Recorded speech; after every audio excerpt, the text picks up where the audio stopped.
Hey guys, those are Communications, and welcome to my review of the 2000 sports comedy, The Replacements. I don't really agree with this by Jeffrey Lyons. Enormously funny.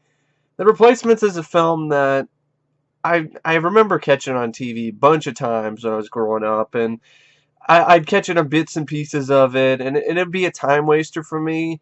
Um, I wouldn't say I'd say I like the film okay. I think it's a decent movie. I think it's a decent comedy.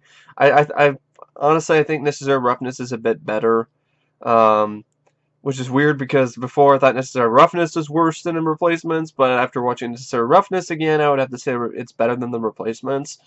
The Replacements has a good cast. You know, Keanu Reeves is Shane Falco, who's a former Ohio State quarterback, which is funny because Johnny Utah, his character from Point Break, also was a former Ohio State quarterback, and they look pretty much the same. And so Keanu Reeves, I like his character. He's likable. Gene Hackman does a good job as the coach. Jimmy McGinty. John Favreau, I had some fun with him as this SWAT team police officer guy who is just a complete madman on the field. Um, so you know, there's a good villain in Martell, who's a total dickhead. You know, he's a walking dick with legs, and you know, he's a dick with legs. He's a total dick with legs, and he's played by Brett Cullen. And I like the little chemistry that Brooke Langton, who plays Annabelle Farrell, the head cheerleader of the Washington Sentinels, has with Shane Falco, Keanu Reeves. Um, I also had some fun with, of course, Orlando Jones, who plays Clifford Franklin, and Rhys Ifans, who plays Nigel Gruff, who's the kicker. And Rhys Ifans he played Dr. Kirk Connors in The Amazing Spider-Man. And when I saw that film for the first time, I was like, I've seen this guy somewhere. I know I remember this guy from someplace. And then I found out that, of course, you know, after watching this again, he was Nigel Gruff from The Replacements. You know, ole, ole, ole, ole, ole, ole, ole, ole, ole. That guy. So, there's some decent fun lines of dialogue. There's also some good moments of dramatic acting and dramatic lines, especially by Shane Falco and Jimmy McGinty. But I think what really hurts the film for me is that the football sequences I thought were just they were well shot, but I thought the choreography could have used a lot of work. Um, to me the choreography was just, hey, let's just be jokey about it. And with Necessary Roughness, it was like they don't know what they're doing. Here, they don't know what they're doing right off the bat, but then they finally learn what they're doing, and then when they still know what they're doing, they're still doing jokey stuff. Like, you know, Shane Falco fumbles the ball, and then some guy recovers it, then he fumbles it, and then Shane Falco picks it up and then runs to the end zone. Or, you know, the whole stuff with... It just felt that they were really trying to be, I don't know, trying to make the football scenes funny. And I was like, it doesn't really need to be that way. Can we just have the actual football scenes without being funny? That's why I like the last game the most against the Dallas. Which, of course, I'm a Cowboys fan, so I've just noticed this in almost every movie of this caliber. It's like the Dallas team is the bad guy. The Dallas team is the villain. The Dallas team is the one that they need to stop. It's funny, and I actually watched Little Giants again too, and that's even more funny because the Cowboys are the bad guys in that movie. But more on that later.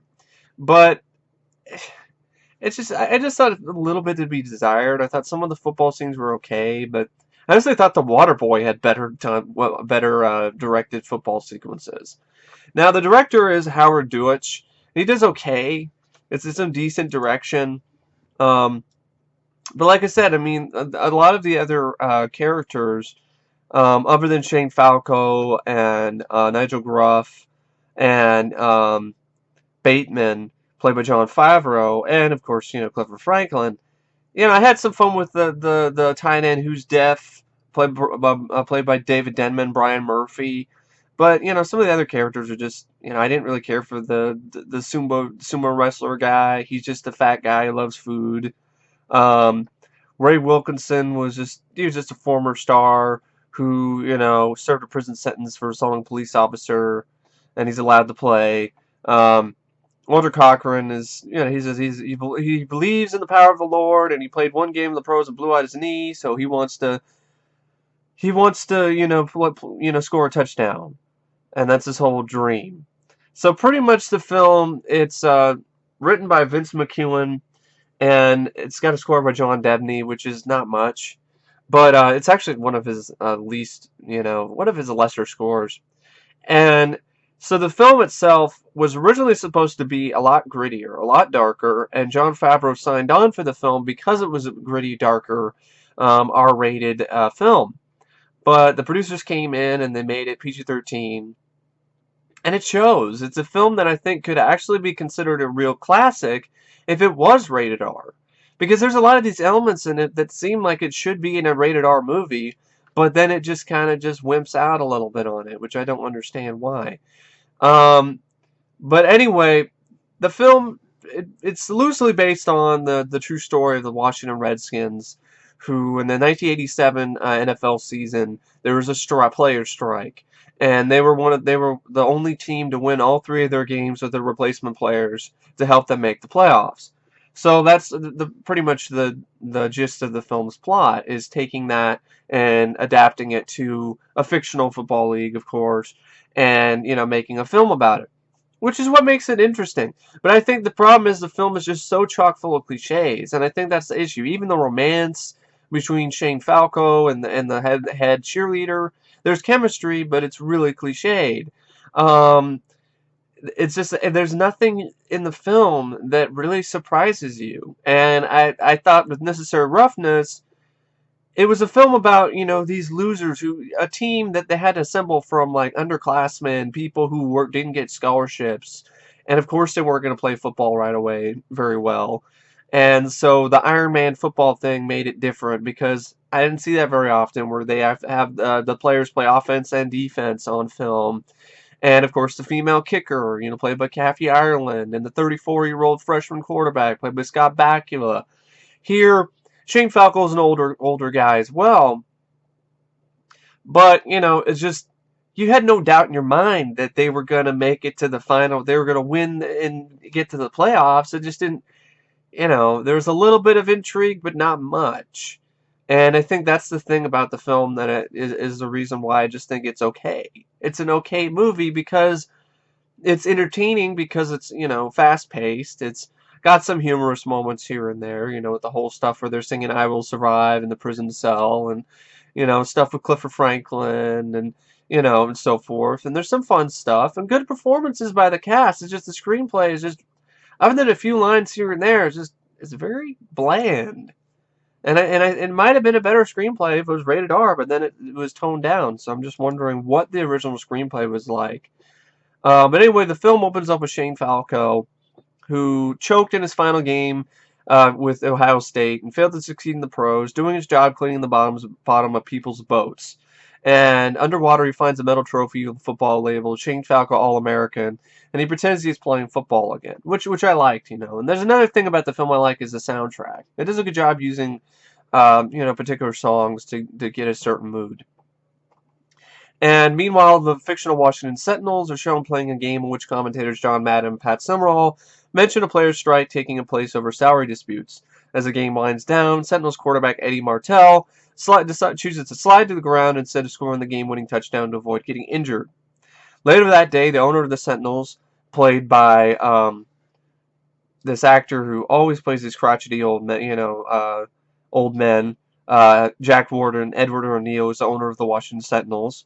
He decides to hire Jimmy McGinty, played by Gene Hackman, the Sentinels' former coach who was fired after getting into a fight with the team's star quarterback, to recruit replacement players during the strike and coach the team for the rest of the season. He tells McGinty that all they need is 3 wins out of their final 4 games to advance to the playoffs, and McGinty tells the owner he will only do it if he promises not to interfere with his coaching style. McGinty recruits many different ragtag players, and eventually convinces Falco to come off his boat and play quarterback again. Falco soon becomes attracted to the team's head cheerleader, Annabelle Farrell, who likes him as well, but she doesn't want to date him because of her stereotype that all pro athletes are prima donnas. So in the Sentinels' first game using replacement players, they trail by 4 with only a few seconds left to play. McGinty calls a passing play, but Falco gets scared and changes the call to a running play. Cochran, the team's running back, gets tackled before he reaches the end zone and the Sentinels lose. That night, the actual Sentinels players taunt the replacement players at a bar, leading to a fight between the two teams. And the replacement players get arrested, but are beginning to build team chemistry, singing, I will survive, which is something they lacked in the first game. Then the newfound team chemistry leads to a last-second field goal victory in the next game, where Gruff hits a 60-yard field goal, and then another last-second victory the next week, leading the team needing only one more victory to make the playoffs. But then the team's owner tells McGinty that Eddie Martell has crossed the picket line and will be reactivated by the Sentinels for the final game of the season. McGinty protests at first, saying that he would use Falco as his quarterback, but the owner convinces him that this team cannot afford to have Falco choke with the game on the line, especially since they're playing with the best team in the league who has had their entire team cross.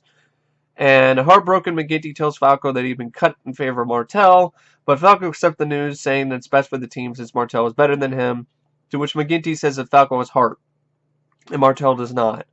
And Falco stands Annabelle up on a date because of his depression. And the final game of the season, Martell has trouble connecting with the team due to his prima donna attitude, and scolds them whenever he makes a mistake, because he's a total dick. And at halftime, the Sentinels trail 17-0, and a reporter asks McGinty what they will need to win the game, in which he replies, "Heart. Miles and miles of heart," which is meant as a message to Falco.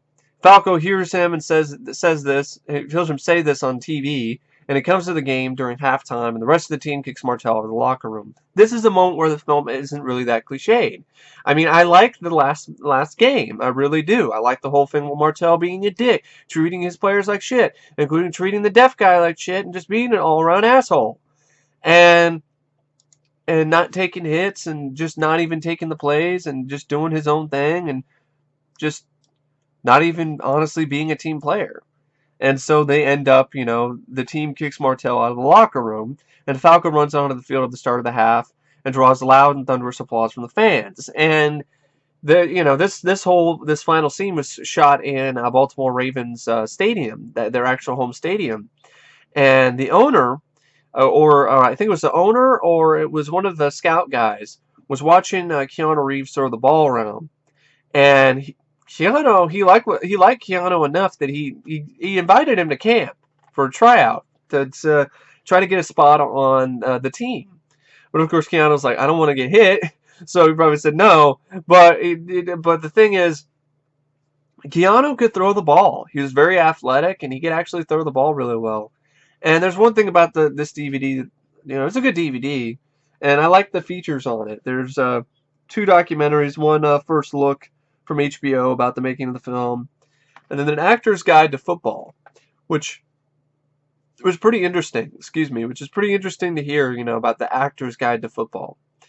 To hear about, what the actors had to do to learn certain plays, and Keanu watched a bunch of NFL films, VHS tapes, and studied Dan Marino and Joe Montana and all these different quarterback styles to find his own. And he actually he could throw a good football, could throw a mean spiral. And so this final game against Dallas was actually shot and choreographed in a real stadium, a Baltimore stadium, during a halftime of one of the Ravens games. And so that added an even more bigger sense of realism and bigger scale for the final game. And that's why I like the final game, because the other 2 games, you can tell they're a small scale, and you can tell it's just, I mean, the most memorable stuff for me is the Holy Roller redo with Falco scoring, and the cheerleaders, who were a bunch of sluts pretty much. They're pole dancers, who were cheerleaders, and it distracts the other team so much that they end up losing on a play or something like that. The quarterback gets sacked or something like that, or they get a false start. So that kind of stuff. But one of the things I didn't like is because the film's trying to be a comedy, but I didn't think it needed to add the comedy onto the football field, like the Japanese guy throwing up because he ate too many eggs, which or the whole thing where the one thing that they do together is move as one, like they're just like in a huddle, and they just move their legs of one, like a few yards to the left, to the right, or something like that. And I was like, okay, it's just weird.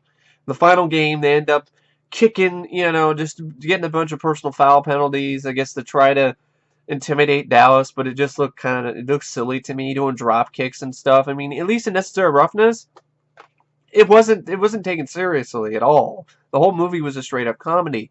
There were moments in this where it was trying to be kind of dramatic, I thought, and so for it to just go into that kind of territory just seemed a little bit out of place. I mean, Clifford Franklin needing stick'em so he could catch the ball, that kind of thing, which is another cliche. Saw it in Little Giants. We didn't see it in Necessary Roughness, though, which I was surprised. They didn't put Stickum on Featherstone's hands, but they just decided not to throw to him because he can't catch. But you saw that in Little Giants. You saw that in The Replacements, the Stickum stuff because he can't catch. But yeah, anyway. So the final game, they're down 17-0. Falco comes in to thunderous applause, and they end up, end up making the game close. With a few seconds, they end up. He apologizes to Annabelle, and he kisses her on national TV.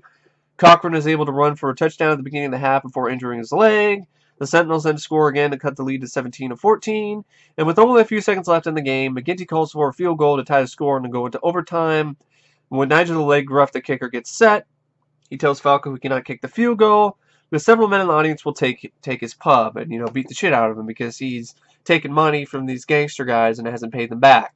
Now, before they even get ready for the final play, there's this one quote that, of course, I remember and was used in the trailer. Where Shane Falco's in the huddle and he's like, I wish I could say something classy and inspirational, but that just wouldn't be our style. Pain heals. Chicks dig scars. Glory lasts forever. And then there's some other lines that I liked from Falco, especially this one where Gene Hackman is asking his players what they're afraid of, and they start dicking around and saying spiders and all this other stuff. And Gene Hackman says, no, on the football field. What are you afraid of on the football field? And then I like this line that Shane gives. He's like, quicksand. You're playing and you think everything is going fine. Then one thing goes wrong, and another, and another. You try to fight back, but the harder you fight, the deeper you sink, until you can't move, can't breathe, because you're in over your head, like quicksand. So I thought that was a good performance too by Keanu Reeves. I thought he did a good job acting in this, to be honest. I never thought he was the worst actor ever, like a lot of people have. I thought he was, it didn't start out fantastic right off the bat, but I thought as his career went on, he really started to really figure out his own. He really had started to become a good actor. Especially saw that in Constantine, which is a movie I love and I don't care. A lot of people don't like that movie. It's fine, but I love Constantine. And I like his performance in this. I don't think it's really bad. Wasn't a terrible actor in The Matrix either. So, that's just my personal opinion. But anyway, so it's a close game. So Nigel's going to lose his pub and probably lose his leg because of these thugs who find him after the game. And so Falco decides, okay, all right. He takes the snap, and then he runs all the way in for a touchdown, only to have it brought back on a holding goal. Falco then goes to the sidelines and tells McGinty he wants the ball, implying that he's gotten over his fear of choking when the game is on the line. And Falco then throws a pass to tight end Brian Murphy for a touchdown. The Sentinels win 20-17, advancing to the playoffs, and the Sentinels begin dancing in synchronized formation. I Will Survive. And the film ends with a voiceover from McGinty, which is a good voiceover, where he says, when the Washington Sentinels left the stadium that day, there was no ticker tape parade, no endorsement deals for sneakers or soda pop, or breakfast cereal, just a locker to be cleaned out, and a ride home to catch. But what they didn't know was that their lives had been changed forever, because they had been part of something great. And greatness, no matter how brief, stays with a man. Every athlete dreams of a second chance, and these men lived it. So, and then they got a second chance at glory, which lasts forever. And that's The Replacements. I mean, it's a very straightforward film. I think the length of it is another thing that kind of, could be cut down a bit. I mean, it's 118 minutes long. It's almost 2 hours. It almost doesn't really feel like it needs to be that long of a movie.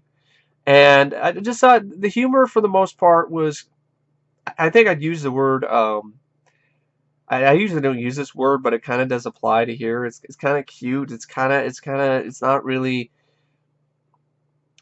It doesn't have a very hard edge. It's kind of humor you might actually see in like a PG rated movie, except for the stuff where the defensive lineman guys shoot up Martell's car with a gun. The other stuff is really really lighthearted. It's a really lighthearted tone, and then the concept. But the characters themselves feel like they should be in an R-rated movie, and I guess that's the point. They were supposed to be in an R-rated film, but the producers got involved and they ruined it because now the movie is just one of those okay, it's watchable, you can watch it, some likable characters, it's a time waster. But they took away the edge, which is something that I think this film sorely lacks. And it's something that a film like Wildcats, which I really love, which I really enjoy, which is really underrated because this gets like a 6 point, I think it's like a 6.4 on IMDb. It's a pretty high rating on IMDb. The critics didn't love this when it came out, of course. It gets a 6.5 out of 10 on IMDb, which I think is a way too high rating for this film. I like the movie okay. I think it's a decent sports comedy. But I would say Necessary Roughness I thought was better. Definitely think Wildcats is better. Any Given Sunday is definitely better than this. And I'd say, films like The Program, with Craig Sheffer, All the Right Moves. I mean, I would say that those are better. I mean, 6.5 is pretty high for this film, in my opinion. Wildcats gets like a 5.9, and it has the grit and it has the edge that this film lacks. But anyway, more on that another day. But anyway, The Replacements is entertaining. It's an entertaining movie, but there are some moments where it gets kind of dull and repetitive and predictable. And I think that's the thing that I kind of get from this film is that out of all the football movies, it's got a good cast, it's got likable characters, but it doesn't have a lot of anything different or anything, doesn't bring a lot new to the table in terms of the football sequences, except for the last match and last game, and the humor just is mostly hit and miss. There's not really a single joke in the film that I can really like remember or be like, except like random one-liners like Clifford Franklin after he puts someone the stick on, like, oh, look like I jacked off an elephant. I mean that kind of stuff, or Clifford Franklin would catch anything, including a cold or something like that. I mean, it's there, but it could have been a lot better. And I'm really curious about the actual screenplay, which is supposed to be rated R. But anyway, I really don't know what to say about the film. It says rated out of 5 stars, 3 out of 5. It's a decent sports comedy. It has its moments. It's got a good cast, good performances, but the screenplay leaves a little bit to be desired. And it's just really cliched, and I think that's one of the main things that hurts the film. But anyway, I really don't know what to say about The Replacements, except thank you for watching my review, and I will see you guys later. See ya.